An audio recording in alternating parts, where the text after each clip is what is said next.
ஆமை மற்றும் முயல். ஒரு அழகான பசுமையான காட்டில் பல விலங்குகள் மகிழ்ச்சியாக வாழ்ந்து கொண்டிருந்தன. அந்த காட்டில் மிகவும் வேகமாக ஓடும் ஒரு முயலும் மிகவும் மெதுவாக நடக்கும் ஒரு ஆமையும் இருந்தன.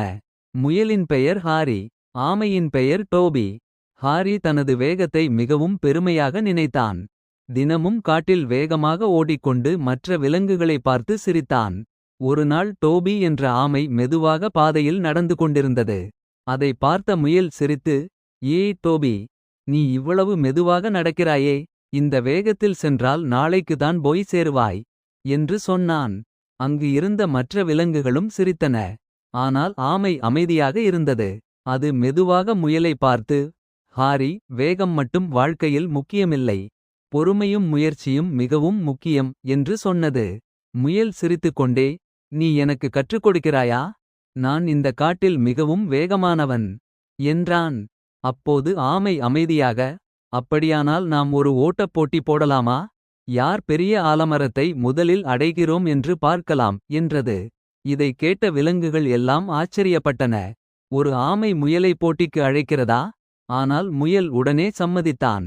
சரி, இது என் வாழ்க்கையில் மிகவும் எளிதான போட்டியாக இருக்கும் என்றான். சில நேரத்தில் காட்டில் உள்ள எல்லா விலங்குகளும் போட்டியை பார்க்க வந்தன. ஒரு புத்திசாலி ஆந்தை நடுவில் நின்று, தயார், தொடங்கு என்று சொன்னது. முயல் ஒரு அம்பைப் போல வேகமாக ஓடத் தொடங்கியது. ஆமை மெதுவாக நடக்கத் தொடங்கியது. அது அவசரப்படவில்லை, ஆனால் நின்றும் விடவில்லை. முயல் பின்னால் பார்த்தபோது ஆமை மிகவும் தொலைவில் இருந்தது. அவன் சிரித்து, இந்த போட்டி மிகவும் எளிது, எனக்கு நிறைய நேரம் இருக்கிறது என்றான். அருகில் ஒரு குளிர்ந்த நிழல் மரம் இருந்தது. சிறிது நேரம் தூங்கிவிட்டு போனால் கூட ஆமை என்னை வெல்ல முடியாது என்று நினைத்து முயல் தூங்கிவிட்டான். இதற்குள் ஆமை மெதுவாக தனது பயணத்தை தொடர்ந்தது. அது நிற்கவில்லை, பின்னால் பார்க்கவில்லை. சில நேரத்தில் தூங்கிக் கொண்டிருந்த முயலை அது அமைதியாக கடந்து சென்றது. அதை பார்த்த விலங்குகள் ஆச்சரியப்பட்டன. இறுதியாக ஆமை ஆலமரத்தை அடைந்து போட்டியில் வெற்றி பெற்றது. அனைத்து விலங்குகளும் கைத்தட்டின. சில நேரத்தில் முயல் விழித்துக் கொண்டான். அவன் விரைவாக ஆலமரத்தை நோக்கி ஓடினான்.